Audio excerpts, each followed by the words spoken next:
दोस्तों, कहानी शुरू करने से पहले आपको फ्रैंको प्रेशियन वॉर के बारे में पता होना चाहिए, तभी ये कहानी आपके अच्छे से समझ में आएगी।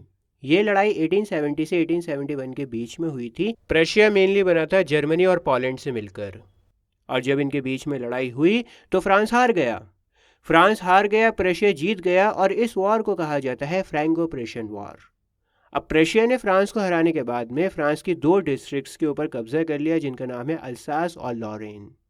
ये दोनों नाम बहुत इंपॉर्टेंट है, इन्हें नोट डाउन कर लो। ये फ्रांस के डिस्ट्रिक्ट ज़रूर हैं, लेकिन अब यहाँ पे कब्जा किसका हो गया? प्रशिया का कब्जा हो गया, क्योंकि प्रशिया ने फ्रांस को हरा दिया है। और अब यहाँ पर फ्रेंच लैंग्वेज नहीं सिखाई जाएगी, अब से यहाँ पर जर्मन बोली जाएगी, जर्मन सिखाई जाएगी। प्रशिया ने क्या कहा कि अब ये हमारा एरिया हो गया तो हम यहाँ पे जर्मन सिखाएंगे। इस दौर में अल्सैस के एक स्कूल टीचर थे एम हेमेल फ्रेंच पढ़ाते थे, लेकिन जब इन्हें पता लगता है कि प्रशिया लड़ाई को जीत गया है, हमारे एरिया के ऊपर अब प्रशिया का राज है और अब से यहाँ पर फ्रेंच को नहीं पढ़ाया जाएगा, तो ये बहुत ही उदास हो जाते हैं। और फ्रेंच लैंग्वेज का ये आखिरी लेसन होता है, ये आखिरी क्लास थी एम हेमेल की, जिसमें वो फ्रेंच लैंग्वेज को पढ़ाते, और इसीलिए इस कहानी का नाम है द लास्ट लेसन। चलिए शुरू करते हैं। कहानी शुरू होती है फ्रांस नाम के एक छोटे से बच्चे से। फ्रांस का पढ़ाई लिखाई में मन नहीं लगता और उस सुबह वो स्कूल के लिए लेट हो गया था। फ्रांस काफ़ी डरा हुआ था, क्योंकि उसके टीचर एम हेमेल आज पार्टिसिपल्स के बारे में पूछेंगे स्कूल में, और फ्रांस को तो पार्टिसिपल्स के बारे में कुछ भी नहीं पता था। तो फ्रांस ने सोचा कि क्यों ना स्कूल को बंक कर लिया जाए। मौसम भी सुहाना है, धूप भी निकली हुई है, चिड़ियाँ चहचहा रही हैं, तो स्कूल जाओ मत, बंक कर लो। और वहीं एक फैक्ट्री थी लकड़ी काटने की, उस फैक्ट्री के पीछे प्रेशियन सोल्जर्स एक्सरसाइज कर रहे थे। मैंने आपको स्टार्टिंग में बताया ना कि प्रशिया वॉर को जीत गया था, तो प्रेशियन सोल्जर्स फ्रांस में घुस गए थे और वहाँ एक्सरसाइज कर रहे थे। पार्टिसिपल्स के रूल्स से बढ़िया था कि मैं वहाँ इंजॉय करता, नज़ारा देखता, लेकिन मैंने अपने मन को मारा, फैसला किया कि मैं स्कूल में जाऊँगा, और मैं जल्दी जल्दी स्कूल जाने लगा।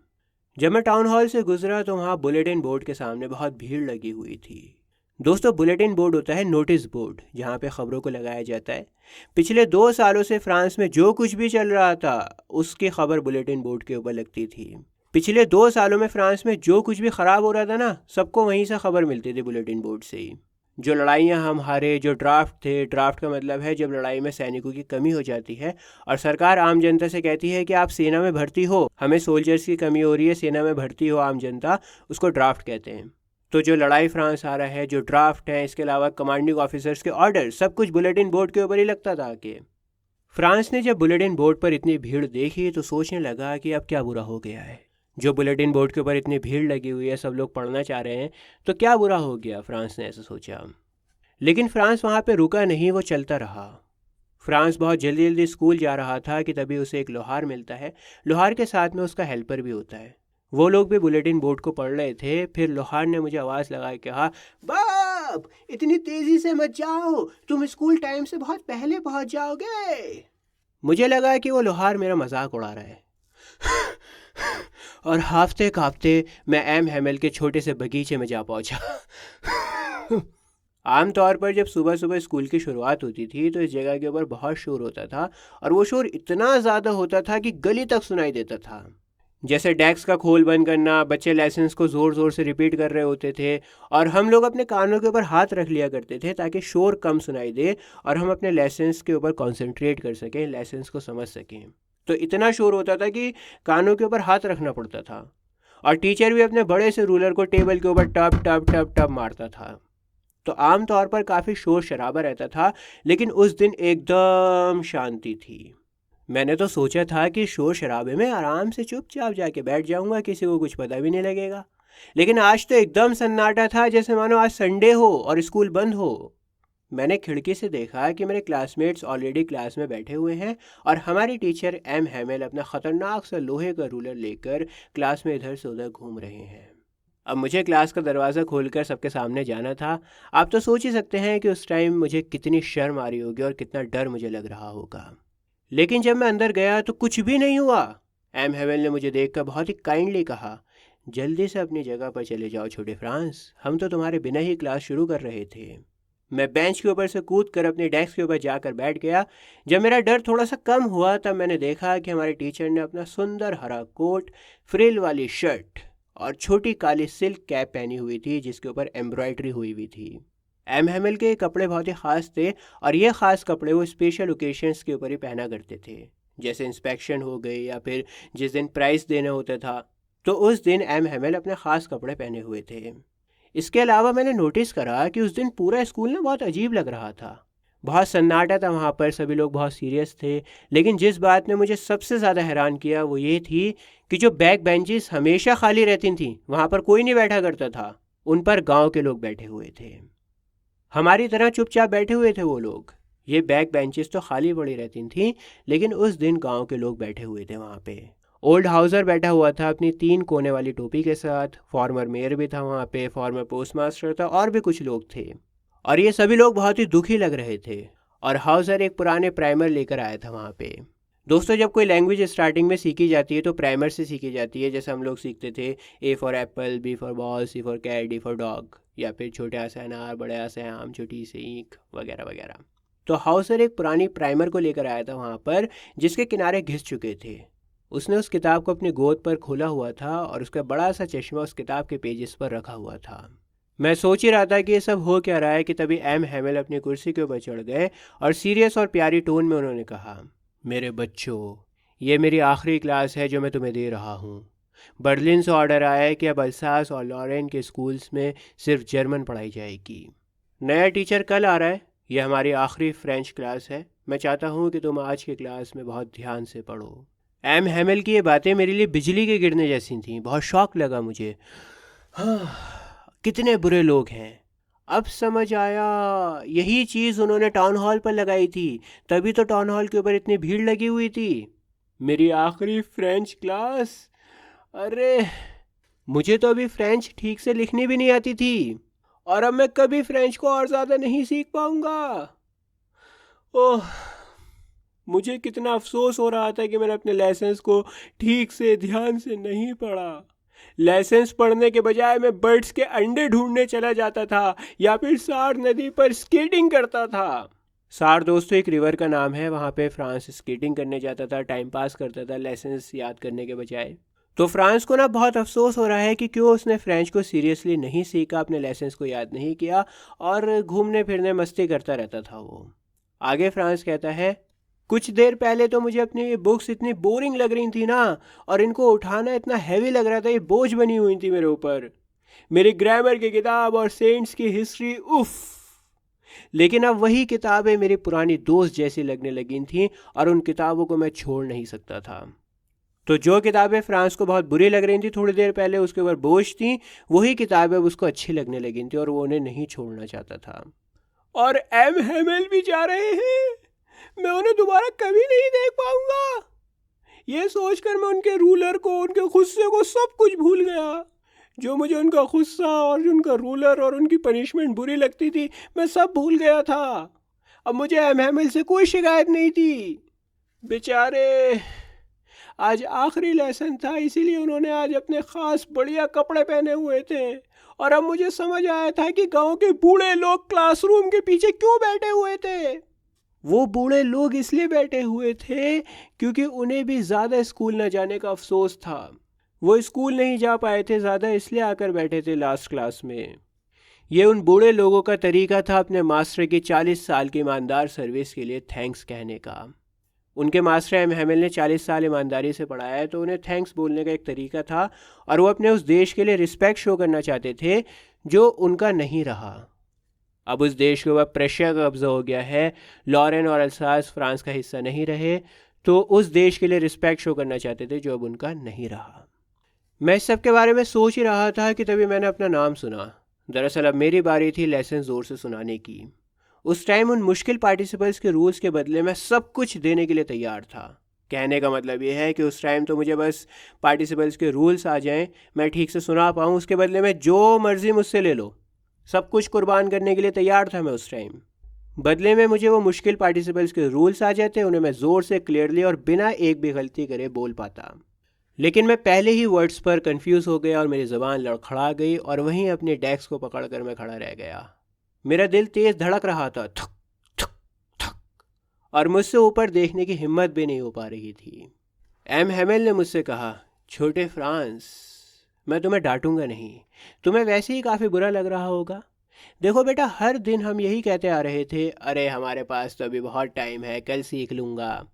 ऐसे ही तो कहते हुए आ रहे थे ना कि अभी तो बहुत टाइम है, कल सीख लूँगा। लेकिन अब तुम देखो कि हम कहाँ पहुँच गए, ये आखिरी क्लास है, अब हमारे पास में टाइम नहीं है। हाँ, यही अल्सास की सबसे बड़ी प्रॉब्लम है। ये पढ़ाई को हमेशा कल के लिए टाल देता है।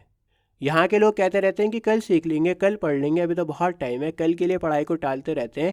अब बाहर वाले लोग तुमसे ये कहने का बिल्कुल हक रखते हैं। बाहर के लोग ये कह सकते हैं, अरे क्या बात करते हो, तुम अपने आप को फ्रेंच कहते हो और तुम्हें अपनी ही लैंग्वेज ना लिखनी आती ना पढ़नी आती।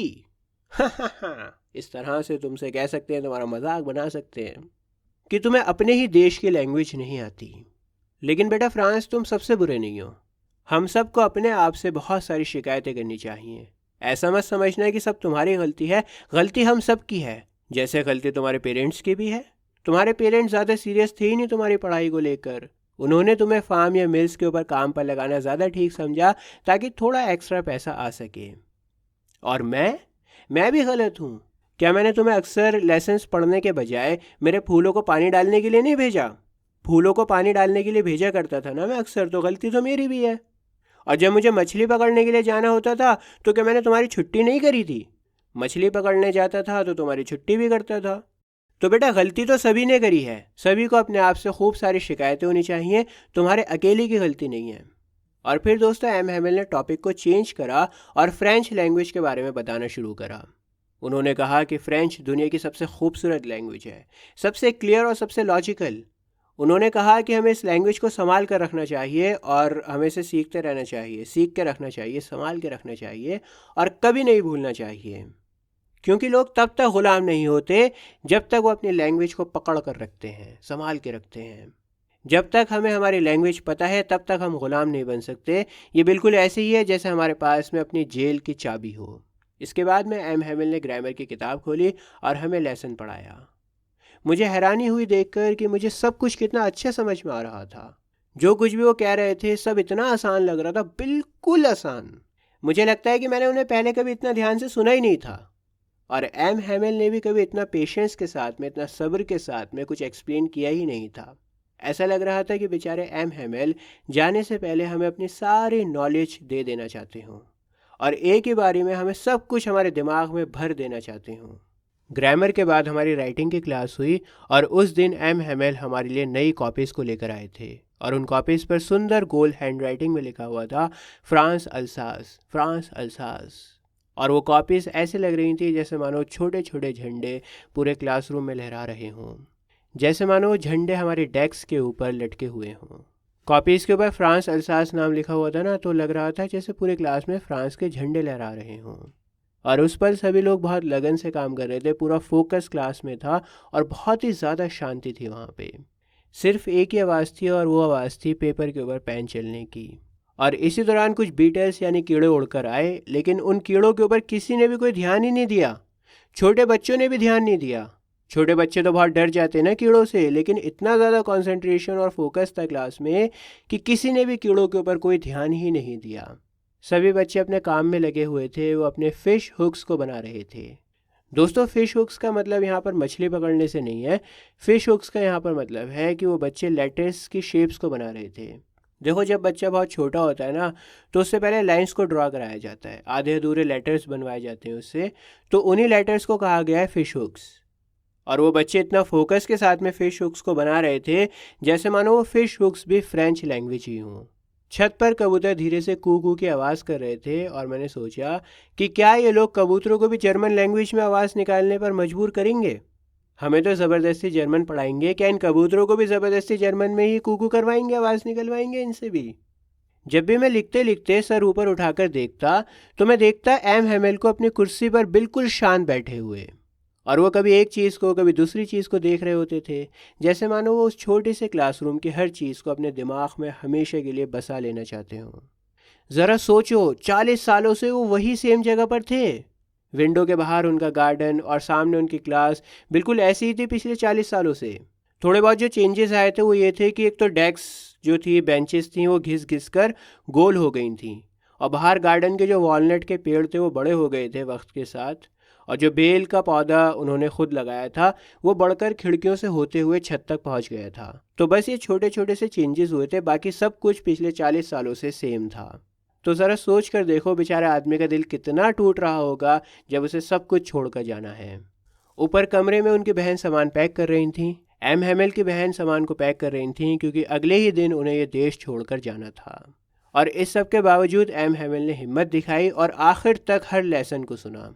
राइटिंग के बाद हमारी हिस्ट्री की क्लास हुई और फिर छोटे बच्चे बा बे बी बो बू चैंट कर रहे थे।